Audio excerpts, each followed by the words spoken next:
Olá a todos, nesse vídeo nós abordaremos algumas questões de concurso sobre dados de placa de um motor de indução.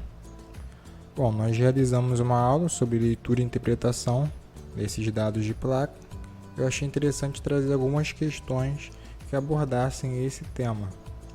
Essa aqui é a primeira questão, ela aborda a questão do fator de serviço, que, como foi falado, é uma reserva de potência que permite com que o motor trabalhe acima da sua potência nominal, de acordo com o percentual que é indicado pelo fator de serviço. Um importante dado de placa de motor de indução é o fator de serviço. Se determinado motor de indução possui como dado de placa um fator de serviço igual a 1, esse motor, se o fator de serviço é igual a 1, então ele não possui reserva de potência, porque a gente sabe que a gente tem que multiplicar o valor vezes a sua potência nominal. Então, se é igual a 1, então ele não tem reserva de potência. Se fosse 1,15, seria 15% a mais. Se fosse 1,25, 25% a mais. Então, vamos para as alternativas. A. Não foi aprovado no padrão de qualidade. Negativo. Não tem relação nenhuma com o padrão de qualidade. Que o motor não obrigatoriamente tem que ter essa reserva de potência. Então está errado. Alternativa B, pode operar com a potência acima 100% acima de sua potência nominal sem ser danificado. Está errado. Esse motor nem tem reserva de potência, então ele não pode operar com 100% acima de sua potência nominal. Ele tem que operar dentro da sua potência nominal. Alternativa C, pode operar com o dobro de sua potência nominal por 15 minutos sem sofrer danos por sobretemperatura. Negativo. Alternativa D, não pode operar em sua potência nominal, é ao contrário. Então só restou aqui a alternativa E, não possui nenhuma reserva de potência, portanto poderá operar somente na potência nominal, é que faz mais sentido. Então alternativa E, vamos verificar o gabarito, correto, alternativa E. Segunda questão. Considere os dados de placa nominal do motor elétrico representados na figura abaixo. Temos aqui a foto dos dados de placa de motor da WEG. Considerando os dados de placa apresentados na figura, em condições nominais de operação, o motor, alternativa A, apresenta uma corrente de partida no valor de 7,3 amperes. Isso aqui está equivocado. Por quê? A relação da corrente de partida sobre a corrente nominal é 7,3. Isso significa que a corrente de partida é 7,3 vezes a corrente nominal. Então não é 7,3 amperes, é 7,3 vezes o valor da corrente nominal. Isso aí foi explicado na aula de leitura e interpretação dos dados de placa do motor de indução. Ou seja, a alternativa A está equivocada. A B possui um escorregamento menor do que 2% durante a velocidade nominal. Nesse caso aqui, a gente tem que verificar qual é a frequência. Frequência é 60 Hz. Qual é a velocidade nominal? 1725 RPM. Por aí, a gente já sabe que se trata de um motor de 4 polos. Eu trouxe até uma tabela aqui que mostra geralmente qual a velocidade aproximadamente, a velocidade nominal para cada número de polos. Quanto maior o número de polos, menor a velocidade nominal. Quanto menor o número de polos, maior vai ser essa velocidade nominal. E motores que têm a velocidade nominal em torno de 1800 RPM, geralmente são de 4 polos. No caso dos de 2 polos, a velocidade nominal vai girar em torno de 3600 RPM. Devido ao escorregamento, vai ser sempre menor do que a velocidade do campo girante. Então vai ser aproximadamente isso aqui. Então por essa tabela a gente sabe que se trata de motor de 4 polos e com essas informações já é o suficiente para calcular o escorregamento. A velocidade síncrona é igual a 120 vezes a frequência, que é 60 Hz, dividido pelo número de polos. Já o escorregamento é a velocidade síncrona menos a velocidade nominal dividido pela velocidade síncrona vezes 100.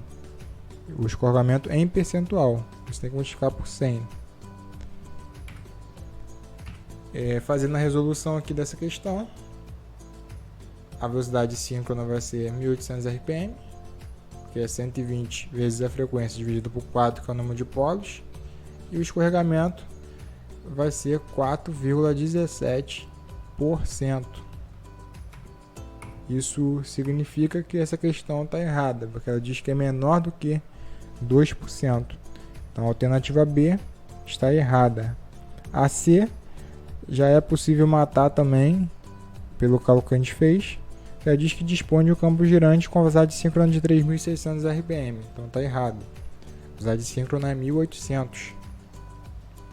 Sobrou só a D, que é suporta continuamente 25% de sobrecarga acima da sua potência nominal.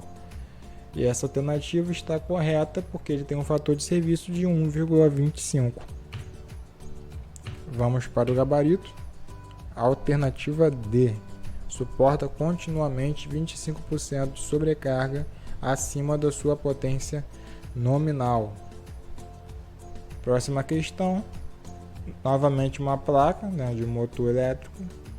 Ele traz aqui as afirmações. A potência do motor é 400 kW. Está errado. Em kW é 300. Em CV é 400. O motor possui corrente nominal de 308 amperes quando ligado em triângulo. Vamos verificar as ligações e as correntes nominais. Em triângulo, 380 volts, ele tem a corrente de 535 amperes, que é a primeira corrente aqui, ó, para a tensão de 380, que é a tensão em triângulo. Em estrela, que seria 308 amperes, ou seja, está equivocada essa questão.